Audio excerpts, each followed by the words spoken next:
Halo semuanya. Nah, pada video kali ini saya akan membahas stock pick teknikal saham holding period 1 minggu ya. Berikut ada sahamnya, ada S Hardware, ada Bank BTN, ada Indofood, dan terakhir ada MPM ya. Nah, kita lihat dari sentimen marketnya ya. Untuk sentimen market pada minggu depan itu ya masih terkait dengan inflasi dan suku bunga. Jadi apabila nanti rapat Dewan Gubernur Bank Indonesia itu ya menyatakan bahwa suku bunga naik gitu ya, nanti akan ada ada indikasi bahwa imbasnya itu akan negatif ke IHSG sendiri. Dan kita langsung aja masuk ke technical view-nya ya. Untuk IHSG sendiri kita bisa lihat untuk IHSG sendiri pada perdagangan minggu Jumat gitu ya, Jumat kemarin ditutup closing dengan full body gitu ya, dengan closingan di angka 6.740, sedang berada di titik resist ya. Akan ada indikasi bahwa IHSG sendiri akan melanjutkan kenaikannya dengan target kenaikan resistance selanjutnya di angka 6.934. Ini tercermin dari technical indikatornya ya, dengan stokastik yang sudah golden cross, momentumnya naik gitu ya. Saya sarankan untuk yang trading gitu ya, perhatikan di area-area kunci ini. Apabila IHSG berhasil closing di atas ini ya, 6.744, akan ada indikasi bahwa IHSG akan melanjutkan kenaikannya gitu ya. Nah, apabila skenario-nya terbalik gitu ya, IHSG cenderung belum closing di atas itu, akan ada IHSG akan cenderung sideways gitu ya, dengan membuat base gitu ya di area 6.730 sampai di support IHSG di 6.560 gitu ya untuk IHSG sendiri.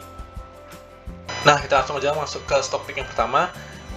Ada S Hardware dengan kodenya ACES. Nah, ACES sendiri ya pada perdagangan hari Jumat kemarin ditutup menguat gitu ya di angka 795, sempat tertinggi di angka 800.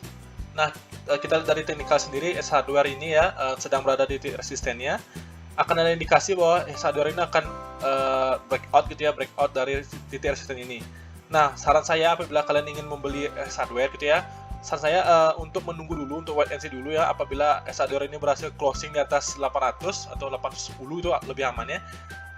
Kalian boleh beli gitu ya. Apabila skenario terbaliknya S Hardware masih belum bisa closing di atas 800, saran saya untuk tidak membeli dulu, karena akan ada indikasi bahwa S Hardware ini akan membentuk base lagi ya, dengan target sideways-nya itu ya di angka support selanjutnya di angka 730 sampai 750 gitu ya untuk S Hardware support sendiri.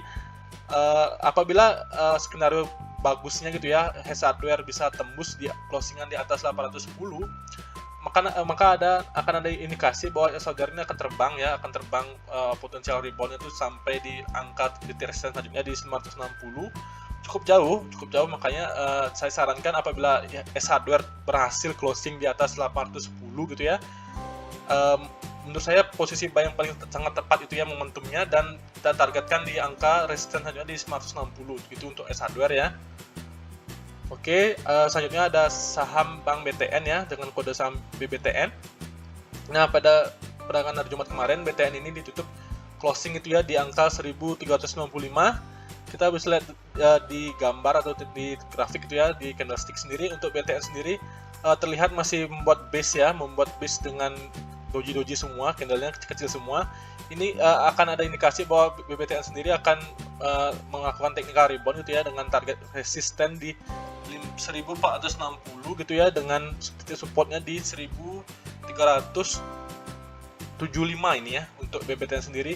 Menurut pandangan pribadi saya, apabila kalian ingin trading di BBTN ini, boleh buy out minus saja, buy cicil aja, beli di area-area sini ya di 1380 sampai 1375 gitu ya, dengan titik stop loss itu di bawah sini ya, di bawah titik supportnya sendiri di 1345 gitu untuk BBTN ya. Titik stop lossnya 1345 dengan titik resistennya kita TP di 1460 ya, dengan akan ada potensial upside gitu ya di 5%-an untuk BBTN. Cukup bagus risk rewardnya. Dengan technical indikator sendiri, stokastik sendiri sudah golden cross ya, dengan momentum naik ini ya, saya sarankan sih BBTN ini akan potensial rebound gitu ya untuk kedepannya, untuk dalam minggu kedepannya gitu ya, dalam seminggu ke depan gitu. Nah, selanjutnya ada saham INDF ya. Kita lihat pada grafik sendiri untuk saham INDF sendiri pada perdagangan Jumat kemarin gitu ya, ditutup pada closing di angka sorry, di angka berapa nih? Sorry, di angka 7.025 ya, dengan full body. Ini mengindikasikan bahwa di saham INDF sendiri akan ada potensi untuk melanjutkan kenaikannya dikarenakan demand-nya atau bayarnya kuat gitu ya. Kita lihat dari grafik sendiri, stokastik gitu ya, dengan technical indikatornya sudah golden cross, sudah ada momentum untuk naik ke atas dengan target potensial reward-nya tuh di angka resisten selanjutnya di angka 7.400 ya, dengan 5% potensial reward-nya. Menurut saya pribadi, apabila kalian ingin membeli INDF gitu ya, saran saya untuk buy on minus saja, cicil beli aja, akumulasi gitu ya. Apabila INDF ini main di area 6.900 sampai 7.000 gitu ya untuk INDF sendiri, dengan target kenaikan sampai di 7.400 dan titik supportnya di 6.800 sampai 6.750 gitu ya untuk INDF, dengan titik stop loss sendiri di bawah sini ya di 6.700 gitu untuk INDF sendiri. Bisa diperhatikan untuk strategi belinya ya, dan sesuaikan dengan profil risiko masing-masing gitu ya. Selanjutnya ada yang terakhir ada saham MPMX ya. Pada perdagangan kemarin, itu Jumat kemarin, MPMX ini ditutup pada angka 920 dan MPMX ini kita lihat dari technical indikatornya, stokastik sendiri menunjukkan golden cross itu ya, akan ada momentum untuk naik. Untuk MPMX sendiri titik supportnya itu di angka 885 gitu ya, sampai 890, dengan titik resisten terdekat itu di 970 sampai 980 gitu ya untuk MPMX, dengan potensial rewardnya sendiri di angka 7% gitu ya untuk MPMX sendiri. Nah, saran saya apabila kalian ingin trading di MPMX, untuk buy on minus saja, buy on minus cicil beli gitu aja ya, di angka 515 sampai 900 gitu ya. Apabila MPMX main di area tersebut, kalian boleh cicil beli dan target TP taking profit gitu ya di angka di 570 dengan potensial upside itu 7% gitu ya untuk MPMX, dan untuk stop loss sendiri di bawah sini ya di 875 sampai 870 gitu ya, untuk diperhatikan untuk area TP dan area stop loss-nya untuk MPMX sendiri ya. Oke, sekian dulu videonya. Tetap disclaimer on ya, dan sesuaikan dengan profil risiko kalian masing-masing. Tolong support channel ini dengan cara subscribe, like dan komen ya. Thank you and see you on the next video. Salam cuan.